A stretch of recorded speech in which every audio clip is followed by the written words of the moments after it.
bismillahi raxmaan raxiim. waxaan maanta halka tacsi uga dirayaa geeridii foosha xumayd ee ka dhacday dekedda boosaaso gudaheeda oo lagu dilay maamulihii dekedda boosaaso Paul Antoni Formosa iyo shirkadda maamulka dekedda wada ee B&O. tacsidaas oo ku socoto shirkadda eheladii uu ka geeriyooday dhammaan dadka reer Puntland. falkan oo ahaa fal argagixiso ah oo aad u fool xun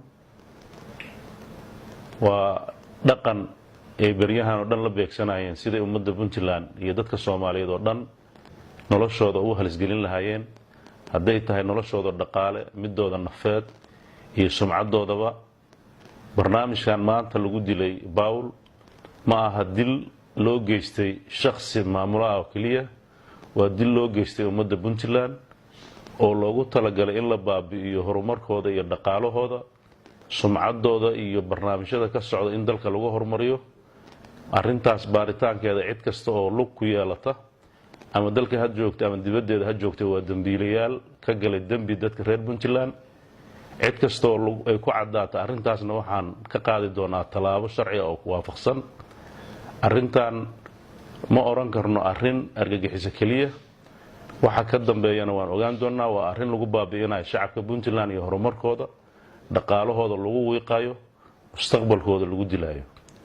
waxaan u baahannahay inaan dadka reer Puntland u sheegno dagaalka qaawan ee dhinacyada kala duwan uga socda inay ka digtoonaadaan, in ay meel uga soo wada jeestaan, in inta ku dhex dhuumanaysa oo uga timid meelaha kale iyo inta u dhalatay ee khaldan ee iyagana la adeegsanayo mustawahi rabaan ha joogaane waa inay u diyaar garoobaan dagaal ka dhan ah oo ay dadka reer Puntland isaga qabanayaan. dadka reer Puntland sida lagu yaqaano waa dad ilaashada karaamadooda iyo sharaftooda iyo amnigooda, aan ogolayn inay cid kale intay meel uga soo duursho inay danahooda baabi'iso. dowlad ahaan iyo shacab ahaan waxaan diyaar u nahay inaan gacan adag isaga qabanno cid kasta oo jecel inay mustaqbalkeenna ay wax u dhinto. waxaan cadaynayaa anoo magaca dowladda ku hadlaya in dadka argagixisada iyo inta la shaqayso oo dhan ay heli doonaan caqaab ay mutaysteen oo adag oo aan naxariis lahayn. waxaan farayaa dhammaan ciidamada Puntland meel kastoo ay joogaan inay heegan galaan, inay ilaaliyaan cadowga gudaha iyo midka dibadda uga imaanaya labadaba, inaan wax naxariisa loo gelin cid kasta oo lagu tuhmo in ay fal argagixisa u wado bulshadeenna oo ay rabto inay bartilmaamaysato haldoorka reer Puntland oo dhaqaalaha iyo mustaqbalka dad ka shaqeeya iyo dadka ajaanibka ah oo dalkeena gudihiisa ka shaqeeya si ay horumarka waddanka qayb uga ahaadaan. waxaan aad uga xumahay wixii dhacay.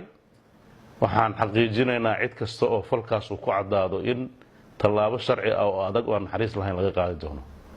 waxaan ugu baaqayaa dhammaan dadka khaasatan reer Boosaaso in ay ka foojignaadaan in guryahooda iyo degaamadooda iyo meheroodahooda ay ku soo dhuuntaan dad sharwadayaala oo raba inay ummaddan mustaqbalkeeda ay baabi'iyaan.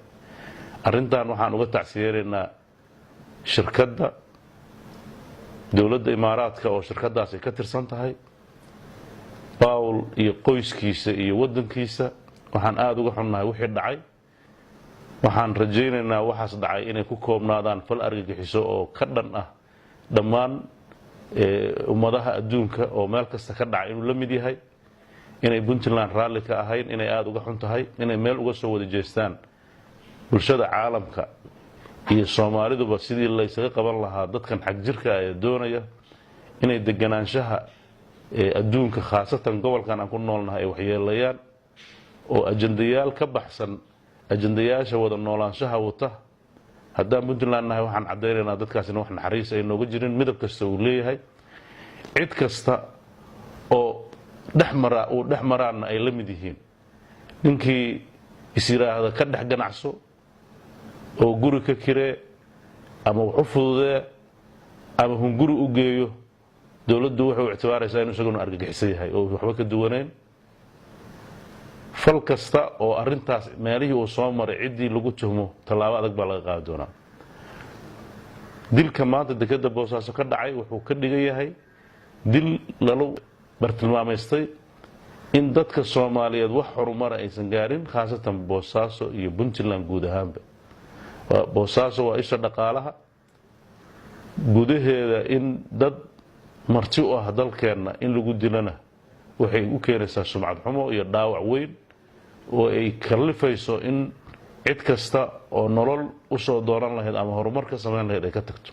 taasna waxay dhaawac ku tahay dawladnimadeena iyo bulshadeena.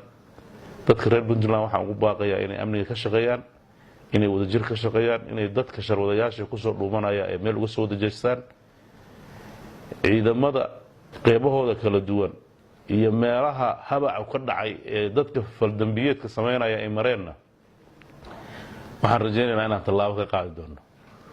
waxaan dhammaan maamulada gobolada iyo kuwa degmooyinka iyo saldhigyada madaxdooda iyo cid kastoo laamaha amniga ka shaqeysa faraynaa meel kasta ay joogaan inay feejignaan dheeraada muujiyaan, u diyaar garoobaan in ay wax kasta oo ummadooda liddi ku ah ay qabtaan.